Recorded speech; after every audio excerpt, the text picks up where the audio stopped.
ഇത് Kasaragod, the northernmost district of Kerala. ഞങ്ങൾ Kasaragod railway സ്റ്റേഷനിൽ നിന്ന് നേരെ പോയത് ബേക്കൽ ഫോർട്ടിലേക്കാണ്. ബേക്കൽ ഫോർട്ട് അറിയാമല്ലോ, the largest and the best preserve fort in Kerala. 40 ഏക്കറിലാണ് അറേബ്യൻ സീയുടെ അടുത്ത്. അതായത് ഈ ഫോർട്ടിൻ്റെ ഒരു ഷേപ്പ് എന്ന് വെച്ച് കഴിഞ്ഞാൽ ഇതിലൊരു കീ ഹോൾ ഷേപ്പാണ് ഈ ഫോർട്ടിന് ഫുള്ളായിട്ടുള്ളത്. അതായത് ഒരു സ്ട്രാറ്റജിക് മിലിറ്ററി ആർക്കിടെക്ചറാണ്, സീ ഫേസിംഗ് ആണ്.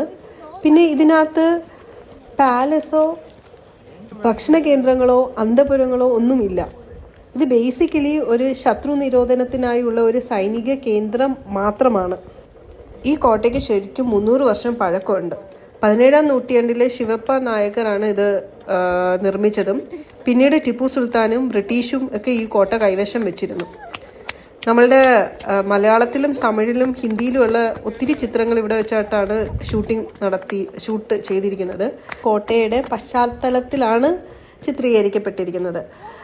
നമുക്കെല്ലാവർക്കും അറിയാമല്ലോ, നമ്മുടെ ബോംബെ ഫിലിം, ആ ബോംബെ ഫിലിമിലെ ഉയരെ സോങ് ഇവിടുത്തെ സീനിക് സറൗണ്ടിങ്സിലും ഈ ഫോർട്ടിലും വെച്ചിട്ടാണ് ഷൂട്ട് ചെയ്തിരിക്കുന്നത്. അതെല്ലാം നമ്മൾ കണ്ടതാണല്ലോ. നേരത്തെ ഞാൻ പറഞ്ഞല്ലോ, ഈ ഫോർട്ട് സീ ഫേസിംഗ് ആണ്, ചുറ്റും സീ ആണ്, നമ്മുടെ അറേബ്യൻ സീ.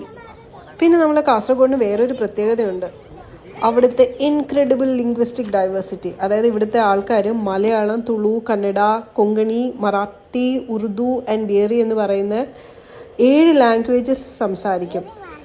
ഇതിന് ഇന്ത്യയിൽ one of the most multilingual region ആണെന്നാണ് പറയുന്നത് ഈ കാസർഗോഡ്.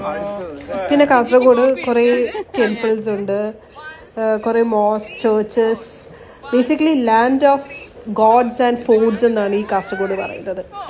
അവിടെ ചെല്ലുമ്പോൾ നമ്മൾ ഒരു ഫണ്ടിലേക്ക് തന്നെ പോവും. ഈ വീഡിയോ കണ്ടാൽ അറിയാമല്ലോ.